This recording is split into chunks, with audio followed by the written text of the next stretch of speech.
My name is Leslee Bartlett, and my husband is Thomas Bartlett. My oldest daughter is Ann Sullivan. Next daughter is Michelle Shea, and this is Melanie Bartlett.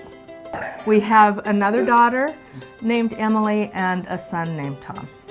And those up on the wall are my 12 grandchildren. Like she said, my name is Melanie Bartlett, and this is my son Antonio Thomas Bartlett.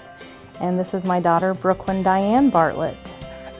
I think growing up we always knew that we were the most important thing to my parents. Every vacation that we took, it was, family oriented, and it was things that all of the family members would like to do. And we, for as long as I can remember, have had family dinner on Sunday.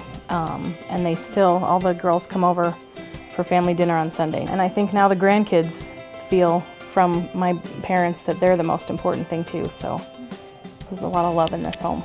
Well, my parents have always done foster care for as long as I can remember. Tiny babies, it was always adoption cases where we would just have them for a couple of days up to a couple of months while all the paperwork was being worked out. And then I just decided as I got older and didn't have kids that was something that I wanted to do. I got a call from our caseworker through the Nebraska Children's Home Society saying that there was this little baby who had been shaken, and do you want to come up and meet him at the hospital, and he needs a foster home. And of course, hearing that there's this shaken baby, your heart just sinks, and you want to help. But as a single mom, also deciding to take in a baby with all of these special needs was hard. But when I first walked in the room and met him, it went beyond that, just feeling sorry for him and his situation, and it went far beyond that to, this is my son, he's mine, and he's supposed to be with me. So the decision wasn't hard after that. I think the week after we adopted him, you couldn't knock the smile off my face. Like, we were just on cloud nine.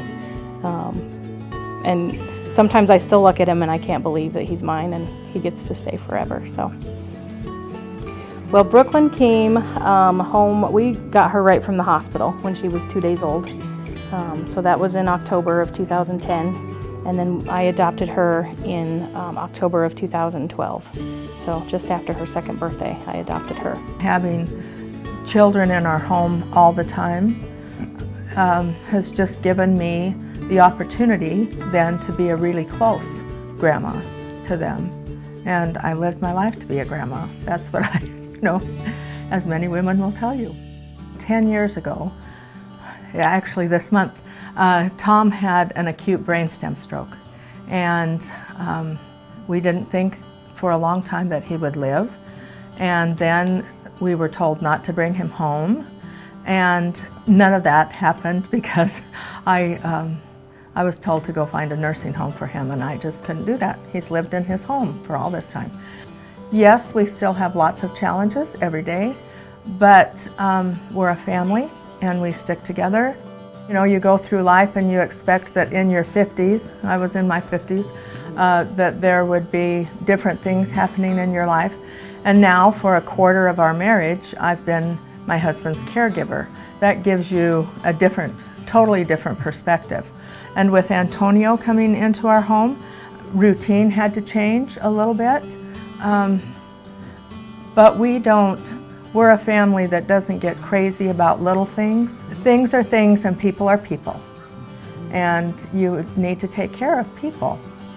I think it gives, especially the kids, an opportunity to be around people who are different. And so it gives them an empathy, and especially with Brooklynn, she, from a very young age, from the time she was a baby, she was kind of a spaz baby. But she always understood with Antonio she needed to be more gentle. And it doesn't faze her that he can't do everything that she can do. And so when they're playing together, or she's got her Play-Doh out or whatever, she'll come over and she'll slap some Play-Doh into his hand and make him play with her. And she'll cover him in stickers and make him a part of whatever she's doing. So I think that's something special. It just gives them that perspective that some people are different, but that we love them. You want to live your life so that you have no regrets at the end, especially when major things happen in your family. okay, how can we live our lives so there are no regrets? What are we going to do? And you make a plan and off you go. And everybody plays their own part, too. All of my children are very different people, and that's a good thing, but they can each play a part in our family.